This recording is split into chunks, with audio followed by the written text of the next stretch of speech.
Good morning, class. Welcome to the new topic, that is what is globalization. So let us start. In the past 2 or 3 decades, decade means 10 years to 20 to 30 years, more and more MNCs have been looking for the location around the world which would be cheap for their production. We have already discussed about MNC, what is multinational corporation sector, and how it incorporates all the three sectors, that is primary, secondary, and tertiary sector, for the reason of production and trade across the nation. So for making profit, it finds or it search out the location which are cheap for the raw material, for the production, for the labor cost, for the transportation cost, and for the market where it can make a huge profit and share amongst all the three sectors. So this all is done by the foreign investment because all the three sectors need money, and this money is brought up by the foreign investment with the help of MNCs. MNCs invest in all the three sectors and make huge profits. So foreign investment by the MNC in these countries has been rising. So because trade is rising, because demand is rising, production is increasing, MNCs number of MNCs are also increasing day by day. So foreign investment is also rising in all the countries because MNC is reaching to each and every country for their resources or for the production, for the labor cost, for the production cost, for the market, for the any other various reason. At the same time, foreign trade between the countries has been rising rapidly. A large part of the foreign trade is also controlled by MNC. तो foreign trade का बहुत बड़ा हिस्सा MNC के through control होता है. We have already studied yesterday. At the same time foreign trade between the countries has been rising rapidly. If investment is increasing, foreign trade is rising. A large part of the foreign trade is also controlled by MNC. So आज के time पे हम देखेंगे कि trade across the nation जो है वो कौन करेगा. भाई आप इंडिया में बैठे हैं और आप अपना सामान यूएस में बेचना चाहते हैं, तो आप यहाँ से यूएस जाएंगे क्या? नहीं. इसके लिए आपको एक इंटरलिंक चाहिए. अगर यहाँ पे बैठ के भी आप कहीं बाहर का यूएस का सामान खरीद रहे हैं, तो वो कैसे आ रहा है, ये जो कनेक्शन है ये कहाँ से इस्टेब्लिश हुआ है वहाँ से यहाँ तक का. तो इनके पीछे एक बहुत बड़ी टीम है या बहुत बड़ा सेक्टर, बहुत बड़ा इंस्टीट्यूशन है, that is multinational corporation sector which is organising trade across the nation और foreign trade. For instance the car manufacturing plant of Ford Motors in India. We have already studied in class 9 Germany chapter that Ford was the company of Germany. Yes.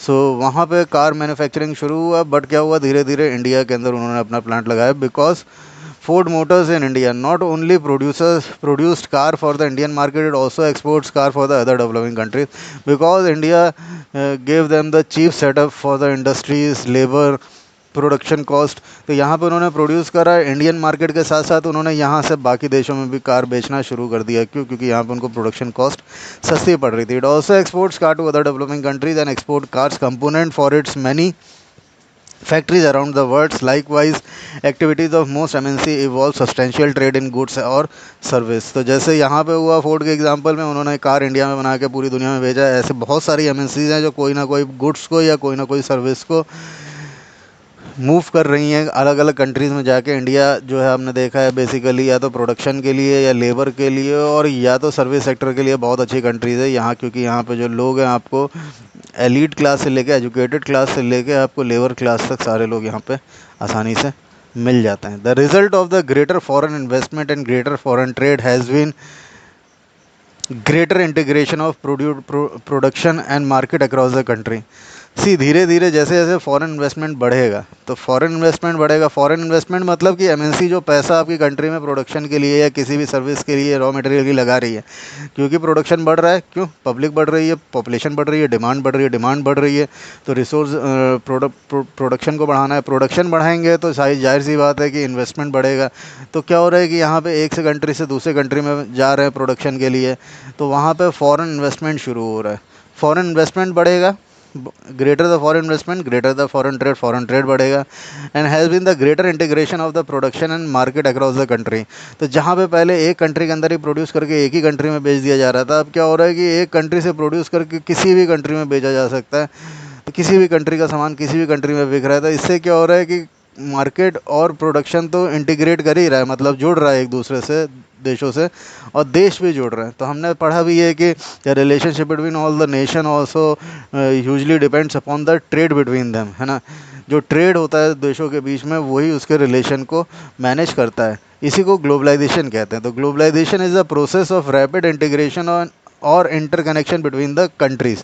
तो define कर सकते हैं what is globalisation. तो ये जो जल्दी जल्दी rapid means जो बहुत तेज़ी से इंटीग्रेशन हो रहा है, इंटरकनेक्शन हो रहा है कंट्रीज़ का, यही ग्लोबलाइजेशन है कि आज के टाइम पे कोई भी कंट्री तक हमारी रीच बहुत ईजी हो गई है। MNCs are playing the major role in the globalisation. ये जो कनेक्शन इंटरकनेक्शन है या इंटीग्रेशन है कंट्रीज़ का, इसके पीछे एमएनसी का बहुत बड़ा रोल है, क्योंकि शुरुआत ट्रेड से ही होती है। जब ट्रेड बढ़ता है तो इन्वेस्टमेंट बढ़ेगा, प्रोडक्शन जाएगा दूसरी कंट्री के अंदर, दूसरी कंट्री में जाकर सामान बेचेंगे। इससे क्या होगा, हमारा उस कंट्री के साथ रिलेशन इस्टेब्लिश होगा, और ऐसे करते करते आज के टाइम पे लगभग हर कंट्री के साथ इंटरकनेक्टेड है, और इसी को ग्लोबलाइजेशन कहते हैं, और इसमें सबसे बड़ा रोल एमएनसी का है। More and more goods and services, investment and technologies are moving between the country. आज के टाइम पे लोग तो मूव कर ही रहे हैं, बट लोगों के साथ ज़्यादा से ज़्यादा goods, services, investment, technology move कर रहा है। आप देखेंगे इंडिया के अंदर कई सारे देश आके इन्वेस्ट कर रहे हैं, इंडिया के प्रोडक्ट कई सारे देश में जाके बिक रहे हैं, इंडिया के अंदर कई सारे देशों का प्रोडक्ट आके बिक रहा है, इंडिया के अंदर के लोग कई सारी बाहर की कंपनियों में काम कर रहे हैं। तो ये क्यों हो रहा है? क्योंकि ये धीरे धीरे रैपिड इसमें ग्रोथ होता जा रहा है। Most of the regions of the world are closer contact with each other than a few decades back. अगर कुछ 10-20 साल पहले की बात करें तो तब से लेके अब तक बहुत सारे रीजन्स दुनिया के एक दूसरे के नज़दीक आ चुके हैं, क्योंकि तब से लेके अब तक प्रोडक्शन में बहुत बड़ा चेंज आया है, मार्केट में बहुत बड़ा चेंज आया है। 20-30 साल पहले मार्केट बहुत छोटी थी, है ना, एक कंट्री दूसरी कंट्री से बहुत दूर थी, दूर इन द सेंस कि उनके बीच में कोई ट्रेडिंग रिलेशन नहीं था, जिसकी वजह से हम लोग बहुत दूर थे। बट जब ये ट्रेड हमारे बीच में बढ़ा, और इस ट्रेड के लिए जो बहुत सारा इन्वेस्टमेंट और प्रोडक्शन और मार्केट हमारे बीच में इस्टेब्लिश हुई, तो हमारा जो रिलेशन उस कंट्री के साथ और ज़्यादा इस्टेब्लिश होने लग गया। Besides the movements of the good, service, investment, technology, there is one more way in which the countries are connected. ये सारी चीज़ें जो ऊपर हम लोगों ने पढ़ी, चाहे वो गुड्स है, चाहे वो सर्विस है, इन्वेस्टमेंट है, टेक्नोलॉजी है, ये तो एक कंट्री से दूसरी कंट्री में हुआ ही, साथ ही साथ लोग भी एक कंट्री से दूसरी कंट्री में गए। This is through the movement of people between the countries, क्योंकि लोगों जो है उनको बेटर जॉब्स के लिए, बेटर इनकम के लिए, बेटर एजुकेशन के लिए वो एक कंट्री से दूसरी कंट्री मूव करें। Minded this question is also come in this year 2020 board examination. In the past few decades however there has not been much increase in the movement of people between the countries due to various restriction.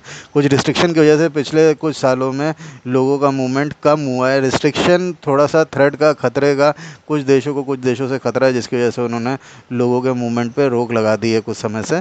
Otherwise लोग जो हैं बहुत पहले से ही एक country से दूसरी country अब शिफ्ट करने लगे। आपने देखा इंडिया जो है अफ्रीका में बसे हुए हैं, अमेरिका में बसे हुए हैं, है ना, तो दूसरी कंट्रीज़ में जाके बस रहे हैं। क्यों? अच्छे बेहतर नौकरी के लिए, इनकम के लिए, जॉब के लिए, एजुकेशन के लिए। तो इस पार्ट के ऊपर एक क्वेश्चन ऑलरेडी बोर्ड पे आ चुका है। Now we will take the topic WTO, World Trade Organization. Your one topic is remaining because it is long and it will require a complete lecture on that. So we are skipping one and coming to World Trade Organization. In the next topic you will see factors enabling globalization. So World Trade Organization, we have seen that the liberalization of the foreign trade and investment in India was supported by some very powerful international organization. These organizations says that all the barriers to the foreign trade and investments are harmful. There should be no barriers. Trade between the countries should be free. All countries in the world should liberalize their policies. So before studying this, we have to understand what is liberalization. So liberalization means कि जो foreign trade और investment एक country से दूसरी country में हो रहा है, उसको लिबरल कर दिया जाए, फ्री कर दिया जाए, है ना, उसके ऊपर कंट्रोल ना किया जाए। क्योंकि अगर आप ट्रेड के ऊपर कंट्रोल करेंगे या इन्वेस्टमेंट के ऊपर कंट्रोल करेंगे, तो उससे क्या होगा कि ग्रोथ नहीं हो पाएगी। भाई वो लोग, आप कैसे कोई भी कंट्रीज फिर आपके कंट्री के अंदर आके ट्रेड करेगी अगर आप उसके ऊपर बहुत ज़्यादा बैरियर्स। तो उनका ये मानना है, इंडिया, इतना समझ में आ गया ना, तो India was supported by some of the very power international organisation. तो इंडिया को कई सारे इंटरनेशनल ऑर्गेनाइजेशन का जो सपोर्ट था, उनका ये मानना था, these organisation says that all the barriers to the foreign trade and investments are harmful. अगर हम फॉरेन ट्रेड और इन्वेस्टमेंट के ऊपर कोई बैरियर, मतलब रोक लगाता है कोई भी कंट्री, वहाँ की सरकारें, तो वो काफ़ी उस कंट्री के लिए हार्मफुल है। क्यों? क्योंकि फिर वो कंट्री ग्रोथ नहीं कर पाएगी। देखिए ये मोनोपोली है। कैसे? क्योंकि अगर आप रोक हटा देंगे तो वो आपकी कंट्री में जितना चाहे उतना व्यापार कर सकता है, और ये अच्छा भी हो सकता है, हार्मफुल भी हो सकता है। कैसे, ये हम फ्यूचर में बात करेंगे। क्यों कंट्रोल ज़रूरी है कि नहीं है, किसी भी देश को अपने देश के अंदर बाहर से जो व्यापार हो रहा है उसके ऊपर कंट्रोल रखना चाहिए कि नहीं रखना चाहिए, इस पर बात करेंगे। बट ये पावरफुल ऑर्गेनाइजेशंस इंडिया को कहती हैं कि नहीं, कंट्रोल नहीं होना चाहिए और बैरियर नहीं होना चाहिए। इससे ये काफ़ी खतरा, मतलब इससे ट्रेड को काफ़ी खतरा है, या इन्वेस्टमेंट को, ग्रोथ को काफ़ी खतरा है ना। There should be no barriers, trade between the countries should be free. वो कहते हैं ट्रेड को फ्री कर दे। All countries in the world should liberalise their policies. Liberalise मतलब कि ऐसी पॉलिसीज बनाइए जिसमें इनको पूरी फ्रीडम दे दी जाए एमएनसीज को, और ये जितना चाहें उतना व्यापार कर सकें। WTO is the one such organization. World Trade Organization is the organization which organizes the trade between the across the world, across the countries in the world, whose aim is to liberalize international trade. उसका main objective क्या है कि जो international trade है उसको liberalise करने की कोशिश की जाए, कंट्रीज़ को ज़्यादा से ज़्यादा जोड़ने की कोशिश की जाए। और कोई भी कंट्री अगर कैसी कोई पॉलिसी लगाती है, हार्श पॉलिसी, जिससे ट्रेड को ट्रेड को मतलब एज अ बैरियर वर्क करता है, तो वो WTO उसको कन्विंस करे। तो जैसे वो इंडिया को कन्विंस कर रहा है ना, तो यही उसका वर्क ही है, ट्रेड ऑर्गेनाइज करना। Started at an initiative of developed countries. शुरुआत उसने डेवलप्ड कंट्री से करी थी, धीरे धीरे वो डेवलपिंग कंट्रीज़ की तरफ बढ़ने लगे। WTO establish rules regarding international trade. देखिए, नेशनल ट्रेड के लिए तो हमारी सरकारें कर सकती हैं, बट जब व्यापार कंट्री के बाहर होने लगेगा तो फिर हमारी गवर्नमेंट को कोई दूसरा क्यों सुनेगा, है ना। तो इसीलिए हमको एक ऐसी ऑर्गेनाइजेशन चाहिए जिसको पूरी दुनिया सुने। तो इसी के लिए वर्ल्ड ट्रेड ऑर्गेनाइजेशन बनी। जो भी वो इंटरनेशनल ट्रेड कंडक्ट करता है उससे रिगार्डिंग जो रूल्स होते हैं वो WTO बनाता है, ताकि सारी कंट्रीज़ उसको ओबे करें and see that these rules are obeyed. और वो देखती है कि सारी कंट्रीज इस रूल्स को फॉलो करें। At present 164 countries of the world are currently member of WTO। 164 देश WTO के मेंबर है। Why these countries are connected to WTO? क्योंकि सबको पता है कि जब आप इंटरनेशनल ट्रेड में डील करेंगे तो आपका इकोनॉमिकल ग्रोथ होगा, है ना। जब आप दूसरे देशों के साथ व्यापार करेंगे तो आपके देश की आर्थिक स्थिति मजबूत होगी, इकोनॉमिकल ग्रोथ होगा, इकोनॉमी स्टैब्लिश्ड होगी। Through WTO is supposed to allow free trade for all. In practice, it is seen that the developed countries have unfairly retained trade barriers. On the other hand, है ना, एक तरफ तो वो बाकी countries को कहता है कि लिबरलाइज कर दीजिए ट्रेड को, फॉरेन इन्वेस्टमेंट को, फॉरेन पॉलिसीज़ को। बट वो देखा जाता है कि जो डेवलप्ड कंट्रीज़ है वो अनफेयर तरीके से उन्होंने अपने यहाँ पे बैरियर्स को रिटेन कर रखा है। इसको आगे बहुत डीपली समझाऊंगा मैं आपको। On the other hand, WTO rules have force the developing countries to remove trade barriers. और दूसरी तरफ वो डेवलपिंग कंट्रीज़ को मजबूर करता है कि ट्रेड बैरियर्स को रिमूव करें। और डेवलप्ड कंट्रीज़ जो है वो अनफेयर तरीके से ट्रेड बैरियर्स लगा के रखती है। As an example in this current debate on the trade in agriculture products. तो अगले एग्जाम्पल में हम लोग इसको पढ़ेंगे, डिबेट जो है। तो डिबेट हम लोग नेक्स्ट लेक्चर में डिस्कस करेंगे। ऑलरेडी लेक्चर बहुत लंबा हो गया है, बट एक छोटी सी बात समझिए कि आप मान लीजिए कि किसी कंट्री के साथ भी व्यापार कर रहे हैं या ट्रेड कर रहे हैं, तो WTO बैरियर अगर आपसे हटाने को कहती है तो भाई आपकी कंट्री में या तो इम्पोर्ट होगा या एक्सपोर्ट होगा। जब आप कोई चीज़ एक्सपोर्ट करते हैं, बाहर बेचते हैं, तो आपकी कंट्री को प्रॉफिट होता है क्योंकि पैसा आता है। बट जब आप कोई चीज़ इम्पोर्ट करते हैं तो आपकी कंट्री को लॉस होता है क्योंकि पैसा जाता है। इसीलिए गवर्नमेंट का कंट्रोल करना बहुत ज़रूरी है, ताकि इस पर कंट्रोल रहे कि पैसा आ रहा है कि जा रहा है। तो WTO डेवलप्ड कंट्रीज तो अपने यहाँ पे बैरियर लगाती है ना, और WTO उसको कुछ नहीं कहता। बैरियर क्यों लगाती है? ताकि उनका पैसा जाए ना, बस उनके पास पैसा आए, उनका सामान दुनिया खरीदे और वो दुनिया के सामान को अपनी मर्जी से खरीदना चाहेगी। बट WTO जो है वो डेवलपिंग कंट्रीज़ को फोर्स करती है कि वो अपने यहाँ पे बैरियर को रिमूव करे। तो इससे उनकी जो मतलब इंटेंशन है वो समझ में नहीं आता कि वो सपोर्ट में है कि अगेंस्ट में है ना। डेवलपिंग कंट्रीज़ को वो डेवलप्ड करना चाहती है कि उसको और ज़्यादा वीक करना चाहती है, क्योंकि डेवलपिंग कंट्रीज़ को तो फोर्स कर रही है, बट डेवलप्ड कंट्रीज जो अनफेयर तरीके से ट्रेड बैरियर्स को लगाए हुए हैं उनको तो वो कुछ नहीं कह रही है ना। तो WTO के फंक्शन पे बहुत सारे सवाल उठते रहे हैं शुरू से, तो आपको समझ में आ गया होगा दैट वाई मैंने शुरुआत में कहा था ना कि ट्रेड बैरियर्स ज़रूरी है कि नहीं है। तो नाउ यू कैन अंडरस्टैंड कि ट्रेड बैरियर्स ज़रूरी है कि नहीं है, गवर्नमेंट को कंट्रोल रखना चाहिए कि नहीं रखना चाहिए। बस सीधी सी बात है, रखना चाहिए भाई। हमारे कंट्री में कितना सामान आ रहा है या जा रहा है, इस पर गवर्नमेंट को नॉलेज होनी चाहिए, कि ऐसा ना हो कि बस हम दूसरों का सामान खरीदते ही जा रहे हैं और हमारा सामान कोई ख़रीद नहीं रहा है। तो हमने सारा पैसा तो दे दिया, बस उनका सामान लेके बैठ गए, तो हम गुड्स का क्या करेंगे? सीधी सी बात है। तो हमारी इकोनॉमी डाउन हो जाएगी और उनकी इकोनॉमी इस्टेब्लिश हो जाएगी। किसकी मदद से? हमारी मदद से या हमारी बेवकूफ़ी से। चलिए, thank you class. Meet you in the next lecture. We will discuss about the factors of globalisation and also discuss about the debate on trade practices. Thank you class.